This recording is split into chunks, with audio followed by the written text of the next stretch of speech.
Hey there! Today we're going to look at how to download Minecraft on PC, so let's get started. First, open your browser and search for Minecraft. Click on the official Minecraft website to begin. Once you land on the site, head over to the Games tab and select Minecraft. Scroll down until you see the available download options. These are usually based on your operating system: Windows, Mac, or Linux. Next, choose the download button that matches your system. You will be given two main choices: Java Edition or Bedrock Edition. Select the version that suits your preferences best. Click on Checkout. You will now be prompted to enter your personal details along with your payment method. After filling out the required information, proceed to purchase the game.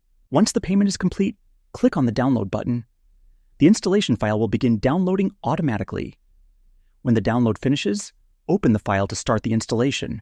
The installer will launch, and you will need to follow the on-screen instructions to complete the setup. This process will install Minecraft onto your PC, and that wraps it up. Appreciate you watching. See you in the next one.